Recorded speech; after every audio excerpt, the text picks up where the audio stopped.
बिस्मिल्लाहिर्रहमानिर्रहीम। अस्सलाम वालेकुम व्यूवर्स, मैं हूं यास्मीन नज़ीर बदर और आप देख रहे हैं मेरा YouTube channel cooking with Yasmin Badar. अल्लाह ताला आप सबको खुशहाल आबाद रखे अपने घरों में और हर गम परेशानी से महफूज फरमा के अपनी हिफाजत में रखें।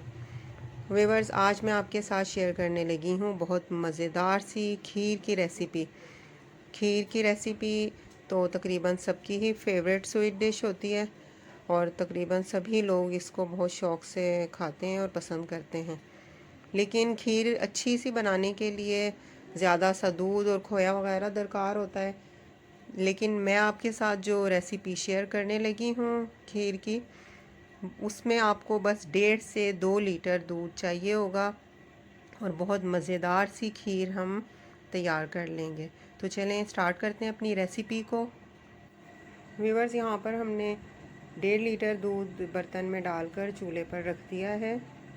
अभी हम हाई पे रखेंगे फ्लेम को ताकि इसमें बॉइलिंग आना शुरू हो जाए। 4 से 5 अदद इलायची साबित ही पीस कर इसमें शामिल कर दी है। अब हिलाएंगे साथ साथ। आधा कप चावल हमने भिगो दिए थे। अब इनको चावलों को भी पका लेंगे हम चूल्हे पर रखकर। आधा कप हमने मलाई ली है। अब ये दूध की मलाई इसमें शामिल कर देंगे।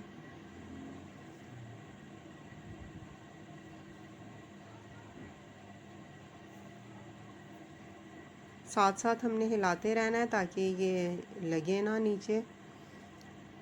वैसे तो नॉन स्टिक पैन में लगने का इतना डर नहीं होता, लेकिन फिर भी हिलाते रहना है साथ साथ। 1 कप चीनी ली है हमने। अब ये इसमें डाल देंगे। आप अपने टेस्ट के हिसाब से चीनी कम या ज़्यादा कर सकते हैं। मुझे चीनी ज़रा कम पसंद है। इसमें खीर में कम चीनी हो तो ज़रा खोए का टेस्ट आता है, इसलिए मैं कम डालती हूँ।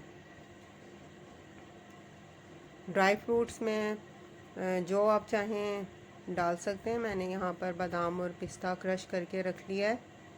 कुछ देर में हम इसमें शामिल कर देंगे। अब इसमें बॉइलिंग भी हो रही है। व्यूअर्स, अगर अभी तक आपने मेरा चैनल सब्सक्राइब नहीं किया तो चैनल सब्सक्राइब कर दें, लाइक और शेयर करें अपने फैमिली और फ्रेंड्स के साथ और मुझे कमेंट सेक्शन में ज़रूर बताया करें कि आपको मेरी रेसिपीज़ कैसी लगती हैं। यहाँ पर चावल अब हमारे पक रहे हैं। हमने ये सारा पानी इसमें खुश्क कर लेना है और चावल बिल्कुल नरम से हमने तैयार कर लिए हैं। और रस लिए हैं मैंने, ये छोटे साइज़ के हैं, ज़रा ज़्यादा लिए हैं। अगर आप बड़े साइज़ के लेंगे तो 4 से 5 या 5 से 6 अदद ले सकते हैं।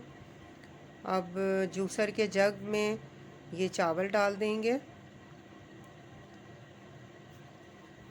और रस भी इसमें शामिल कर देंगे।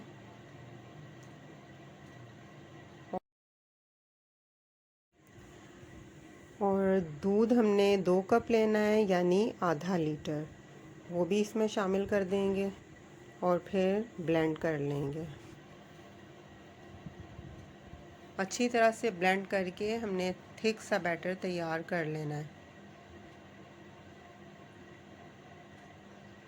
बैटर अब तैयार हो चुका है और यहाँ पर दूध भी काफ़ी थिक हो रहा है, गाढ़ा होना शुरू हो चुका है। और अब ये बैटर इसमें शामिल कर देंगे। आहिस्ता आहिस्ता हम डालते जाएंगे और साथ साथ हिलाते जाएंगे। अभी हमने फ्लेम को हाई पे ही रखना है ताकि खीर गाढ़ी हो। अब ये क्रश किए हुए बादाम पिस्ते इसमें शामिल कर देंगे और हिलाते जाएंगे इसे। खीर को बस हिलाते ही रहना होता है ताकि ये गाढ़ी होती रहे और लगे ना। हाई फ्लेम पे ये जल्दी गाढ़ी होगी और साथ साथ हिलाते रहेंगे हम।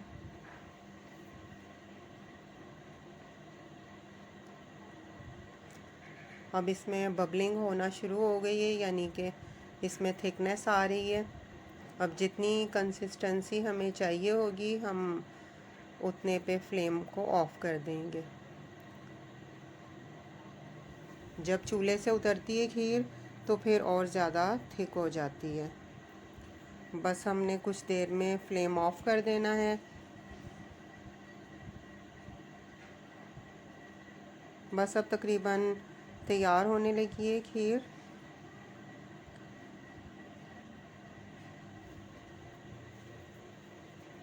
देखिए हम साइड से भी बार बार हिला रहे हैं ताकि साइड्स पे भी ये लग रही होती है। बस अब चूल्हे से उतार लेंगे।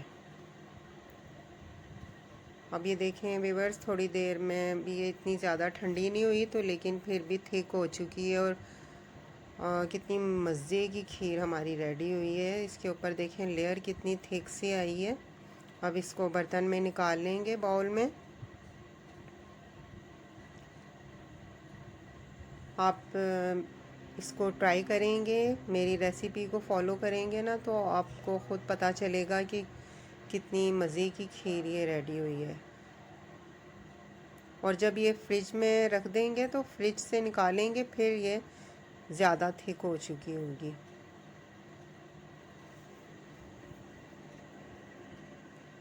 यहाँ पर अब हम फ्रिज में रख के तो हमने निकाल ली है। तो देखें कितनी अच्छी परफेक्ट खीर तैयार हुई है और बहुत थिक हो चुकी है। अब इसको टेस्ट कर लेते हैं।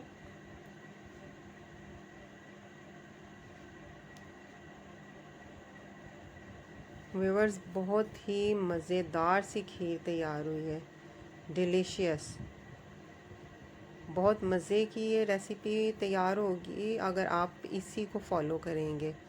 और मुझे ज़रूर बताइएगा कमेंट सेक्शन में, जब आप ये खीर तैयार करेंगे और खाएंगे तो बताइएगा कैसी लगी।